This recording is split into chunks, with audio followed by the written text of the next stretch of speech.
Assalamualaikum warahmatullahi wabarakatuh. Kami dari kelompok 8 akan memaparkan hasil dari hospital tour yang dilaksanakan pada tanggal 2 November 2023 di RSUD Cilacap. Yang beranggotakan Sylvia Nadifah, Cindy Oktaviani, Sinta Amelia, Sukma Aas, Siva Amalia, dan Yoga Pramestia. Rumah sakit adalah lembaga pelayanan kesehatan yang menyelenggarakan pelayanan kesehatan secara paripurna yang menyediakan pelayanan rawat inap, rawat jalan, dan gawat darurat yang pelayanannya disediakan oleh dokter, perawat, apoteker, bidan, dan tenaga ahli kesehatan lainnya. Oleh karena itu, kualitas pelayanan sangat penting dan mutlak dijamin oleh rumah sakit.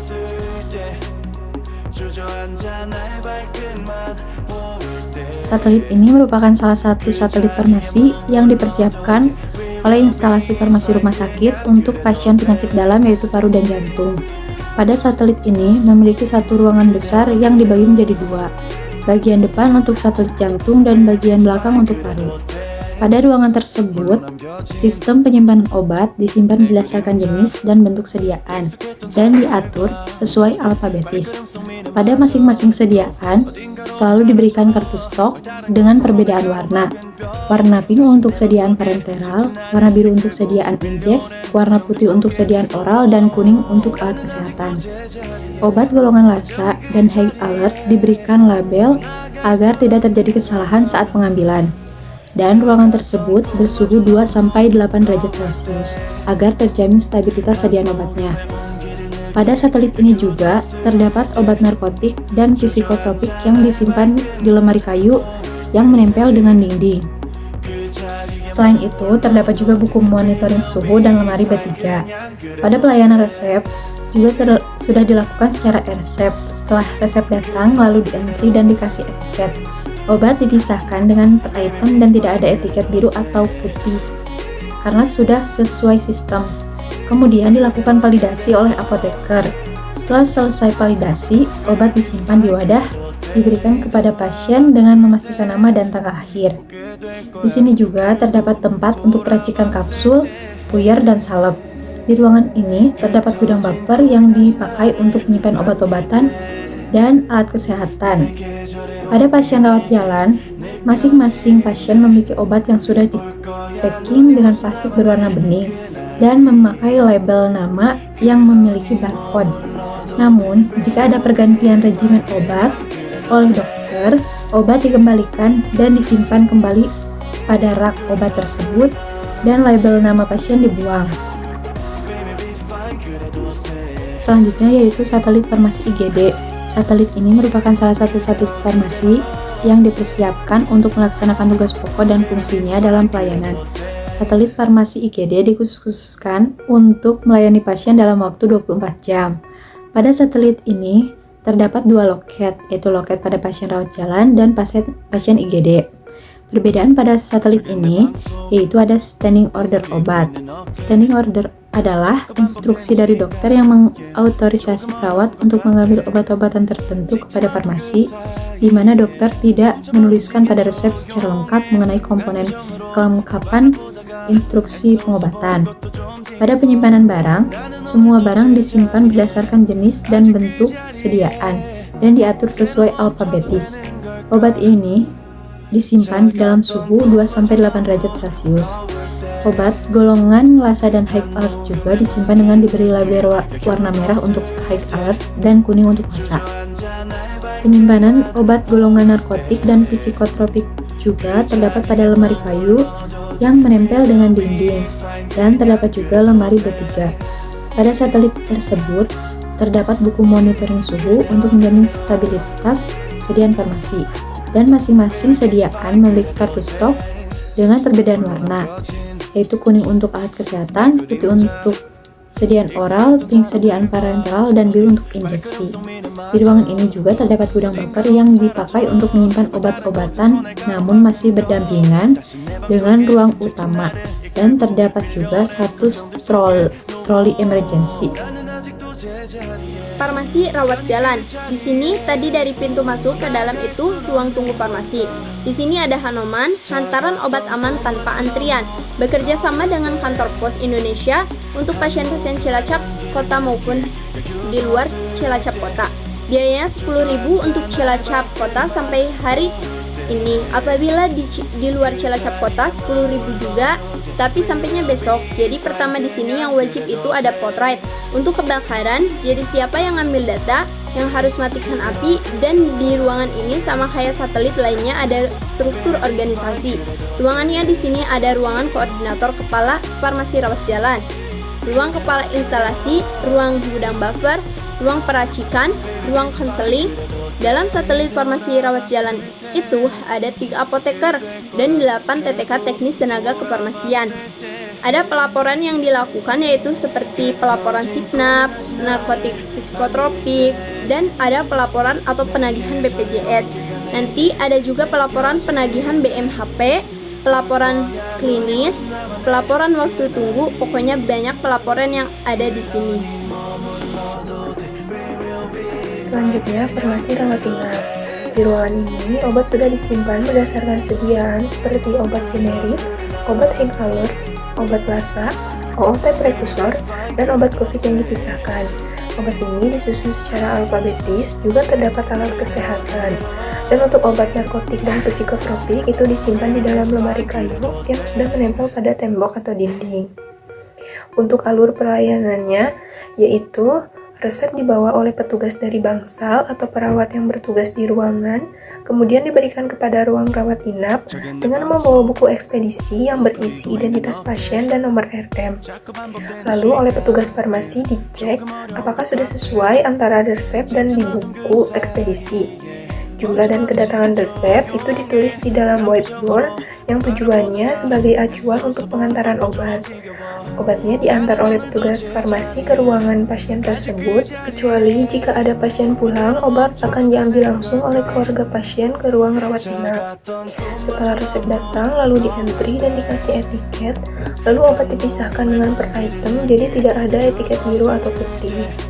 Kemudian dilakukan validasi oleh apoteker.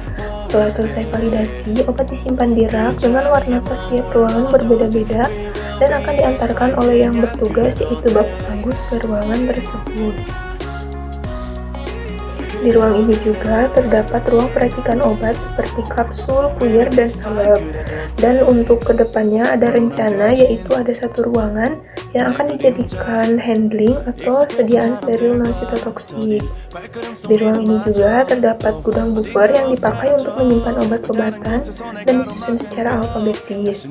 Juga ada alat kesehatan yang diberi kartu stok warna kuning, untuk sediaan oral warna putih, sediaan parenteral warna pink, dan untuk sediaan injeksi warna biru. Di rawat inap juga ada beberapa restriksi untuk pasien BPJS mengikuti formularium terbaru, contohnya ketorolak yaitu untuk 3 hari. Lalu ada albumin yang syaratnya kurang dari 3 kadar albumin, dan untuk sediaan infus kadarnya di bawah 2,5 baru bisa diberikan kepada pasien. Baik, di sini saya akan menjelaskan tentang ruang logistik farmasi. Dari PBF dikirim ke pelayanan logistik ke satelit, jadi gak ke pasien.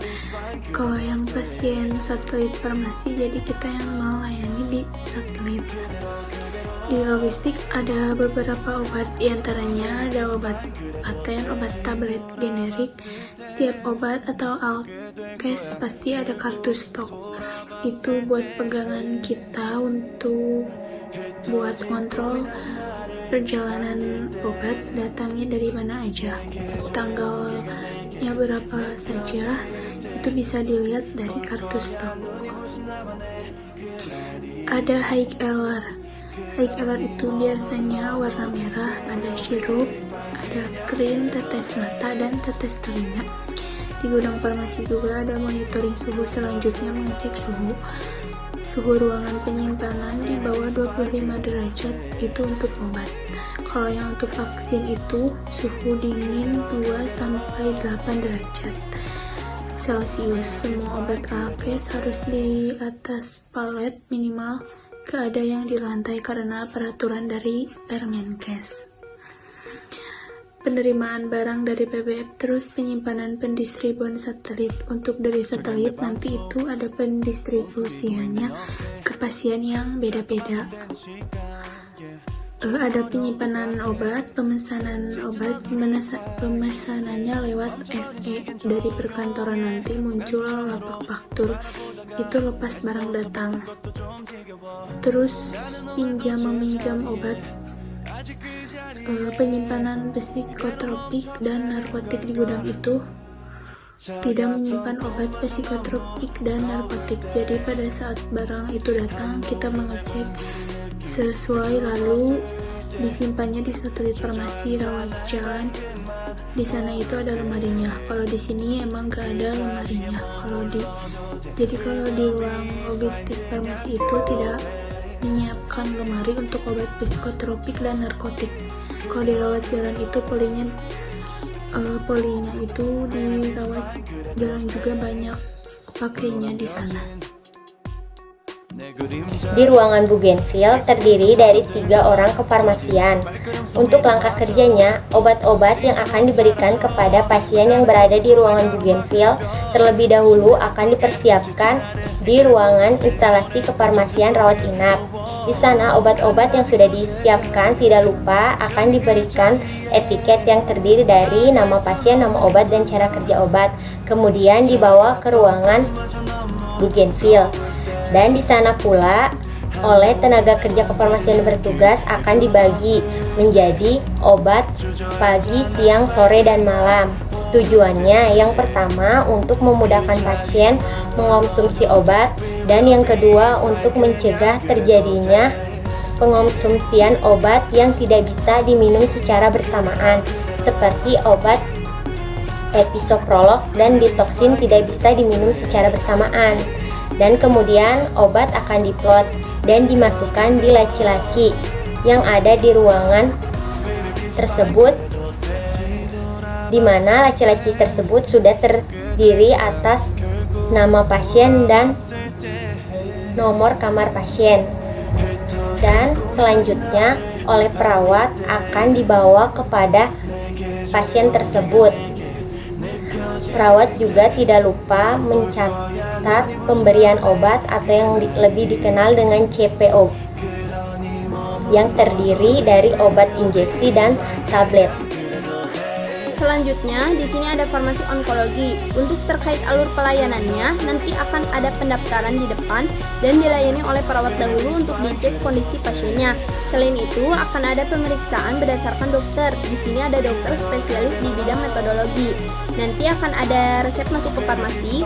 Untuk ruang farmasi tersebut dilakukan screening dari mulai administrasi, farmasetis maupun farmakologi, dan ini dilakukan screening resep dan nanti akan langsung disiapkan kira-kira bahannya yang akan dioplos ataupun dicampur. Untuk penyimpanan terkait untuk cara menginfus pelarutnya menggunakan NaCl, dextrose 5%, dan obat-obat lainnya yang nanti akan dimasukkan ke ruangan. Nanti di ruangan berikutnya akan ada untuk penyimpanan pakaian seperti APD khusus. Sebelum melakukan juga harus mencuci tangan terlebih dahulu apabila kita mau membuatkan obatnya, kemudian ditutup, lalu buka yang di luar, ambil obat. Setelah ambil obat, nanti dikasihkan ke perawat untuk pemberiannya. Ada juga ruang terkait pasien yang akan diinfus dan diawasi oleh apoteker untuk melihat apakah ada efek-efek yang tidak diinginkan seperti mual-mual, rasa nyeri, ataupun pusing. Kalau ke ruang sana akan ada ruangan untuk sampah sitostatika. Lalu untuk yang terakhir yaitu instalasi bedah sentral atau IBS farmasi. Instalasi bedah sentral merupakan salah satu dari pelayanan satelit farmasi di rumah sakit untuk memberikan pelayanan kepada pasien yang memerlukan tindakan bedah atau operasi, baik itu kasus-kasus terencana maupun kasus-kasus bedah darurat atau emergensi. Nah, barang yang terdapat di IBS ini diperoleh dari gudang logistik farmasi yang sudah melalui proses cross-check dan serah terima barang. Dan kegiatan ini selalu dilakukan pada hari Senin dan Kamis.